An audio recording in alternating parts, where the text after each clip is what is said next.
From the College by the Lake, Coeur d'Alene, Idaho. Local, regional, national, and international guests discussing the issues and topics affecting the way you live are on Forum, the North Idaho College Public Forum, with your host and moderator, political scientist, Tony Stewart. Host and moderator, political scientist. One of the subjects that we very much enjoy bringing you from time to time has to do with very special hobbies of our guests.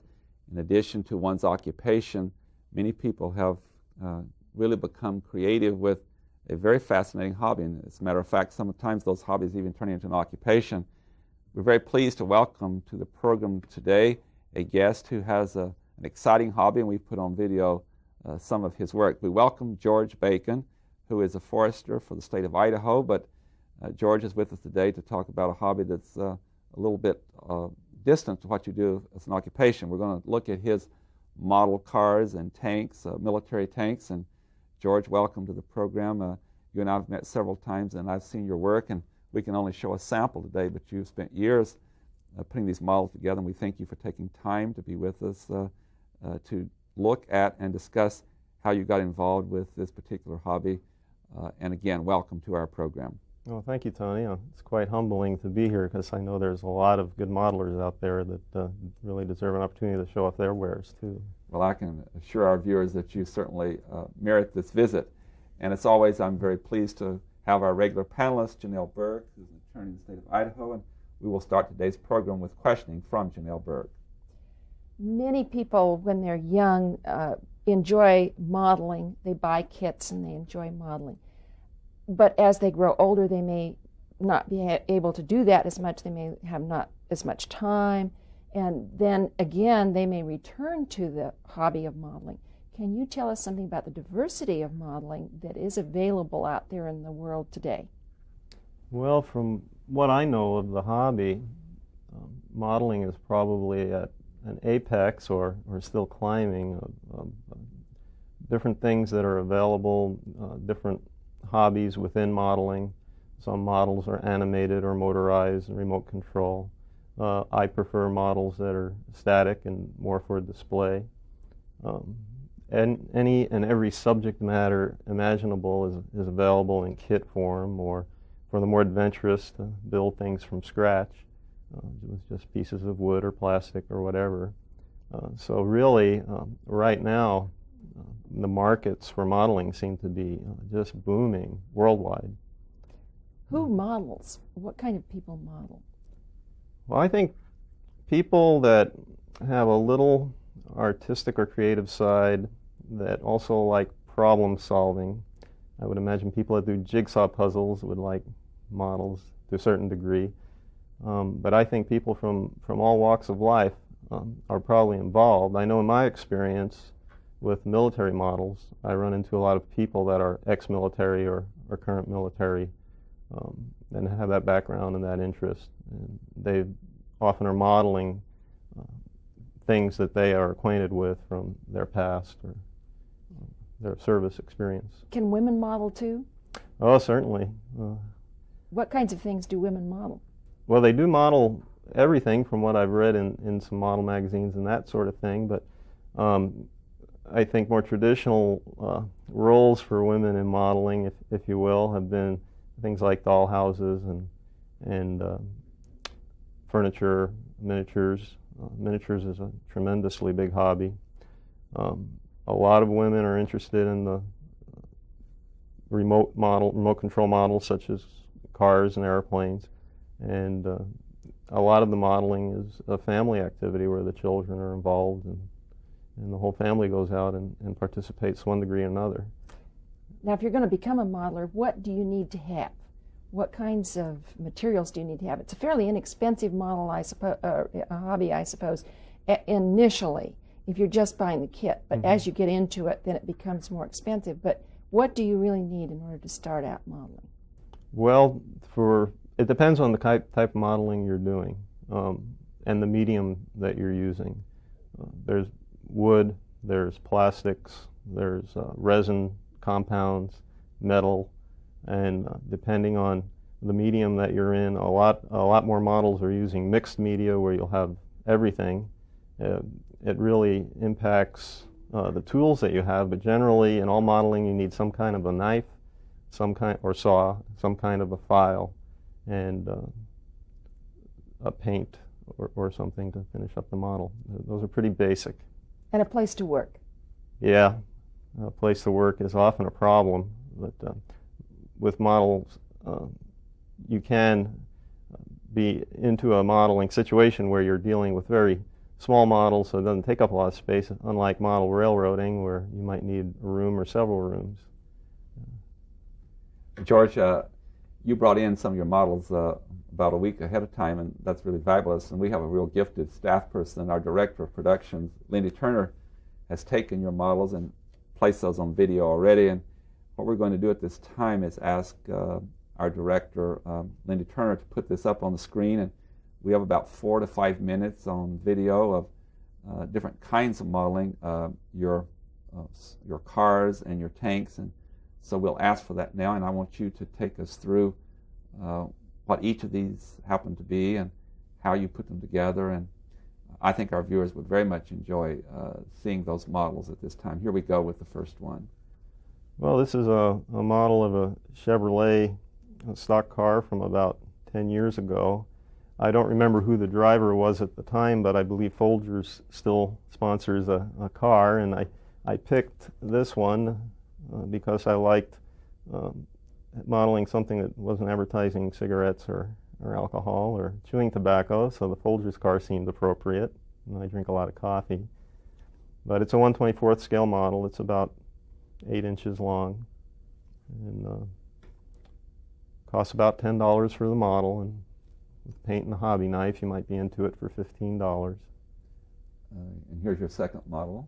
Yes, this is a model of Darrell Waltrip's Tide car several years ago, and I enjoyed this model because of the difficult paint scheme. I'd often built military models, and I got it into my head that I'd never built anything shiny, and there was a different challenge there, and I wondered if I could do it, so I sat down and built a couple of cars. It is a lot more color involved, and we're going to see some tanks in a minute, but you can see here that that's some challenge. Do you actually put the paint on, or is that part of the kit that comes? A lot of these cars have numerous decals on them. The base paint is a paint that's applied, and then the rest are decals, the words. And here's your third model. It's a model of Danny Sullivan's Indy winner from the, let's say, the early 1980s, but I really have lost track.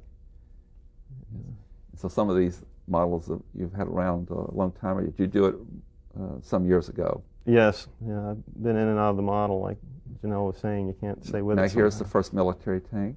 Right, this is a depiction of a small Panzer II, German tank during World War II during the Battle of Mount Olympus. The Germans outflanked the British by going over what was perceived to be impassable terrain by running down the railroad tracks, and the Panzer Grenadiers on the back of the tank. And we made some tracks out of some tiny HO scale railroad spikes and some girder rails that are plastic, made to look like metal. And this is a different tank. Now this is from the Desert Storm. Your model is. I mean. Yes. Yeah, this was inspired by battles of Desert Storm and photographs in Time and Newsweek magazines of the burned out Iraqi tanks. And this tank displays a vehicle that was hit and burned and then oxidized very quickly in the desert, which the pictures indicated they did. Those Iraqi tanks were sitting out there in the desert and were just real good targets, weren't they? There was nowhere to hide. I heard that there was some, he tried to cover some of them with sand, but they wouldn't start after they put sand on them. So they took a beating. But this is real good work showing the destruction of a tank and immobilizing the tank. Does this take less or more work than those that aren't in that shape? Well, you can be a little more sloppy because you're building something that's supposed to be destroyed.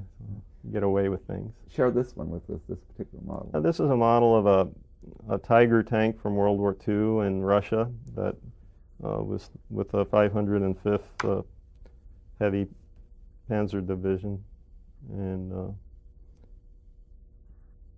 this tank is sitting on the Russian plains trying to waddle through the mud, which is coffee grounds. There's a lot of detail to your work, isn't there? I just look at each of the little parts, and most of this is glued together, is it? Yes, plastic cement, a little bit of super glue for real tiny or special pieces. The tank's been detailed.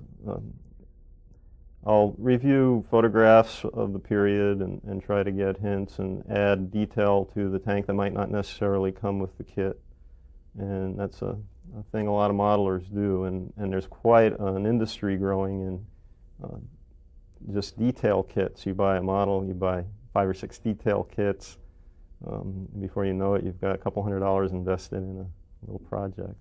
We really appreciate you bringing your models, and I know the viewers have great appreciation of your work by seeing it rather than us just talking about it, and I appreciate that very much. I have one other question, then we shall return to Janelle. After you've done this for some time now, there are shows that you go to, I believe, and yes, and you display these models. Would you tell us a little bit where those happen here in the Northwest and how one sets up to do that? Well, there's a variety of different shows and clubs across the country, and I'm a member of the International Plastic Modelers Society, which is indeed international. It started in Great Britain, and it's in every country in the free world. They're on the internet, and I was looking yesterday in preparation for the show of what countries had member chapters, in Israel, Japan, Greece, Turkey, all the European countries. It's Australia, New Zealand. It's a worldwide hobby. And I belong to a chapter in Spokane, and we're in Region 7, the Northwest United States region. And there's a show, or 2 shows, in Seattle every year. There was one last spring. I took several models, both the ones that were displayed there, the tank models. And there were over 500 models entered from, about 300, 400 different modelers. And they're judged, there's different categories. There's spacecraft, there's armor, there's pre-war armor, post-war armor, and they split it up by scale, big scale versus little scale. So there's a lot of categories, a lot of opportunities to win.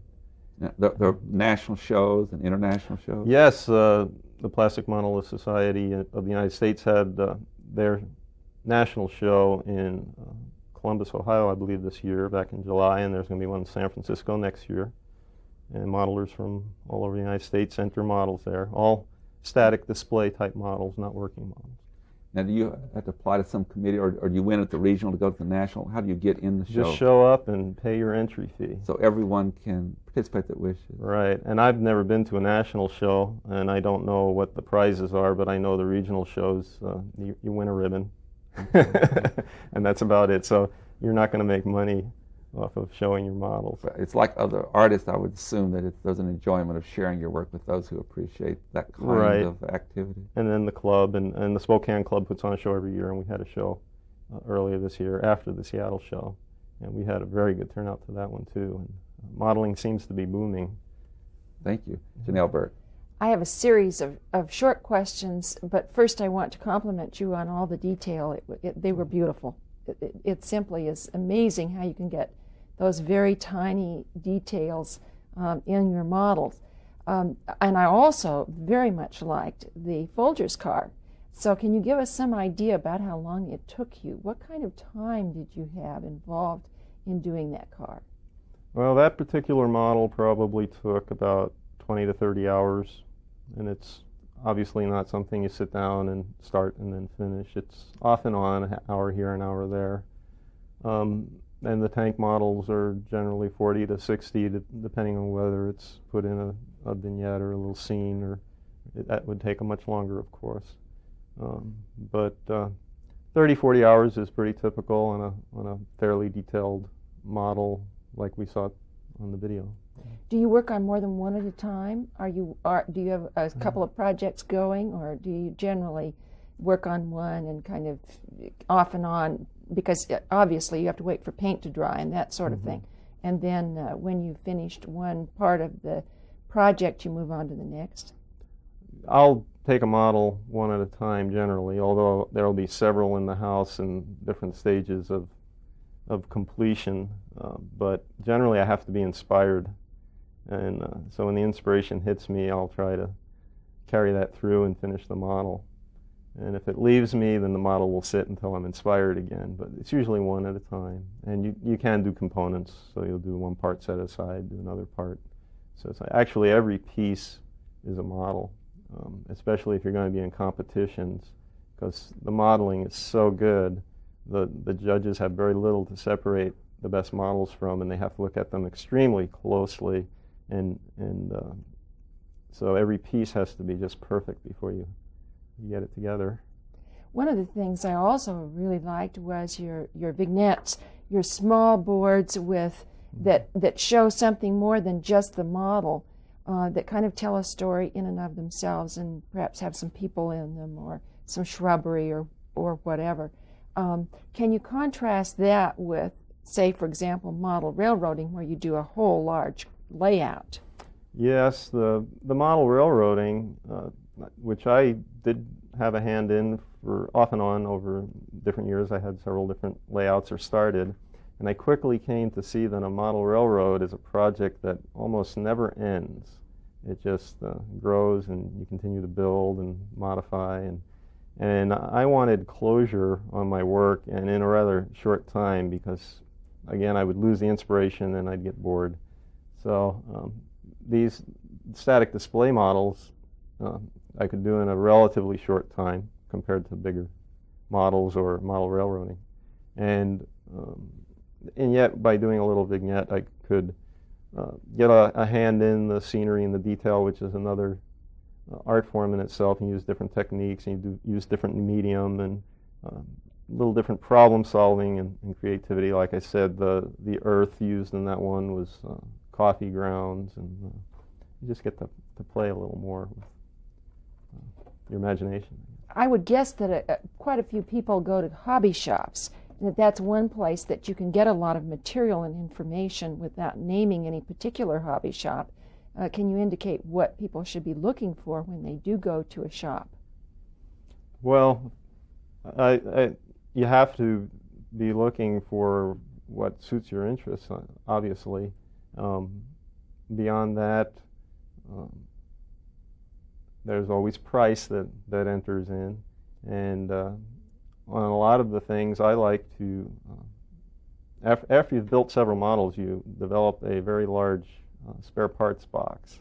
And I have boxes full of little figures, arms and legs. I have boxes full of grills for tanks and things like that. So oftentimes, instead of looking in the hobby shop for a detail kit or something like that, I can make it myself or modify something to be what I want to create.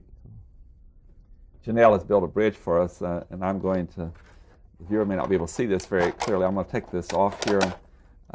You did bring with you a kit, I guess we would call this correctly. And yeah. I thought it'd be nice for the viewers to see about the size it is, and I'm going to open it here so the viewers maybe can see that some of the parts that are in here. And it comes with no form to it. It's on all these different parts you can see here. And this is what you start with. Would you describe to us, is everything that you're going to use in this, or do you get ideas sometimes to require parts that aren't here to make any revision, or do you have to do it identically as it is here? Well, the joy I have in the building of the models is to find a photograph or something of an actual tank or whatever I'm creating, and try to recreate that in as much detail as I can. And the kit is just a basis for that, and then you have to add or subtract parts or modify parts to get the realism that you want or the detail that you want. So I hear you saying it's not like a puzzle where you buy it and it's all together. You're just a matter of getting the pieces in place, but it's not really any, well, I guess I would call it original work when you're just putting a puzzle together. So here you can make changes. Certainly, and that's where the fun is, really, I think. And that gives it more originality for you. Yes. In relation to that. I'm going to hand this to Janelle if she'll take this here from me, and then I'm going to show some magazines here too, because that's another thing that I'm trying to get across, is that how you prepare. And I'll hold this first one up for you, and George, if you would describe to us what this magazine is and how you use this in your work in the past or in the future. Yes, there's a whole industry of magazines that are nothing but photographs of actual military equipment or cars or what have you. This happens to be tanks that you can purchase in hobby shops. It's really a little history book. It talks about how in this case, the tanks were used by the Germans, because it's about German tanks, the types of tanks they had, how they modified them officially and unofficially, what the color of an inside of a German tank was. But these books are available for other tanks, like tanks in this country or British or whatever? Yes, you can actually buy a model or a book about any model just about that's made. There'll be an entire book about P-51 Mustang fighters. There'll be an entire book about Sherman tanks. You can just about find anything you want. And out of that comes ideas, and different modelers would use different examples from it. Inspiration. Yes. Yeah. I've got a second magazine here, and this is, I guess, one of the better known magazines for Yes. modelers, isn't it? Would you explain what this is, and how often does this come out? And Yeah, that's Fine Scale Modeler by Collenbach Publications, who are also known for the Model Railroader magazine, which a lot of your viewers may be familiar with. But Fine Scale Modeler just deals with static display models like mine, ships, cars, planes, tanks, that sort of thing. I was just going through here and looking it over, and there's all kinds of not only models in here, but also articles and Yes. and even forms for ordering and so forth. I have one more question, then we'll again go back to Janelle. In relation to all this work, I've always asked all artists, and I consider you an artist. There's so many different types. I've asked writers often this, that are authors of books and poets and so forth. Where does it come from? I know you have these sources you look at, but what inspires you to choose one particular model over another one to do? Does that change from time as you've grown in this hobby?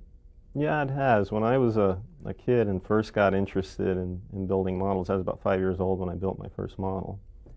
I'd buy the model because my friends were doing it or whatever and build it. And a lot of it, I remember, were airplanes, mainly because that's what I could afford, and they were the cheapest. You could buy an airplane in a bag for 50 cents at the hobby shop, and I got a 50 cents a week allowance. If I waited 2 weeks, I had $1 and I could buy a ship model. But I found that as I started building these airplane models, I was getting interested in the story behind them, and it led me to appreciate and study history. Now that I'm older, I find it's kind of reverse. I enjoy reading and studying history, and by building a model, I can capture a little bit of that history and make it a little more alive to me. And that's usually my inspiration.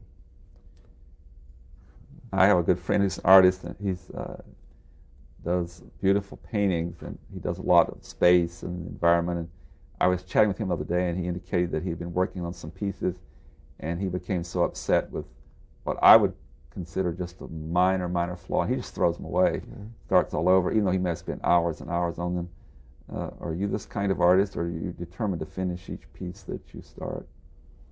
Well, I've never gotten that I remember upset with a model where I couldn't finish it. It's usually because I just lose that spark or that inspiration. I'm bored of it.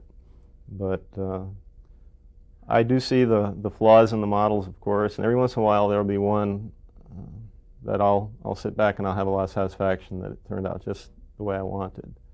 And that's usually very rare, but it occasionally happens. Thank you. Janelle Burke. That's the bridge to the next question that I have. Do you have a favorite model that you've made, or one or two favorite models? And would you walk us through how that came to be a favorite for you? Oh boy. Well, over time, I have had favorite models, and they've usually been. It becomes your favorite during the process. It's not after. It's just been such a joy and a pleasure. Everything connects, the creative juices, the inspiration that's there, and you just have a lot of fun while you're building it, and when it's done and the smoke's cleared and you look back on it, that was very satisfying. And I've had models like that from time to time. the tiger tank in the video can't seem to win in any contest, but yet I think it's my best model, and I've won with other models. I've won contests, and that's about my favorite model. Just it just strikes you. Right. It's something that you really enjoy. Yeah.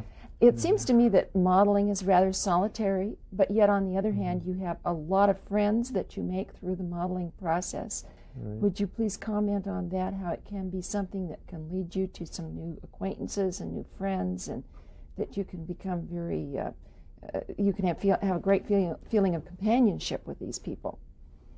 Yeah, you see different kinds of modelers, just like you see different types of people in all walks of life. And some people don't build that many models. They're there to socialize, but that is a common interest that they share with the other folks in the club. And a lot of folks are loners and prefer to have a hobby where they can practice it alone and then maybe show off a little bit or get some feedback and become a better modeler. And that's really what the clubs are about. So you have people there that are there to socialize, you have people there who are there to learn, and you have people there who just want to show off what they do in their solitary times. You're a forester by profession. Have you ever made a forest model? No, but I've got a lot planned. I have, after World War II, in Idaho, the loggers had developed a line skidding machine on the back of an old Army truck called Idaho Jammer, and it's known worldwide as the Idaho Jammer. And they're slowly fading out. You don't see too many anymore. But I bought a model of an old Army truck, and I'm going to eventually make an Idaho Jammer, I think. And I have made models of log trucks and bulldozers and that sort of thing over the years.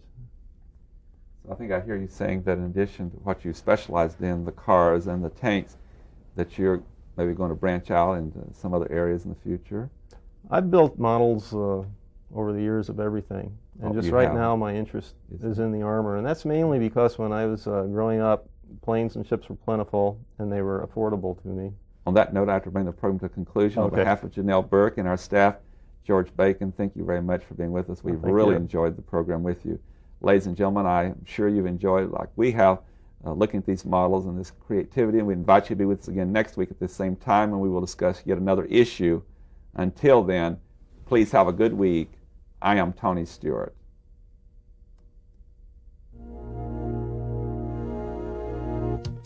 The North Idaho College Public Forum was videotaped live from the studios of Instructional Technology on the campus of North Idaho College for viewing at this more appropriate time.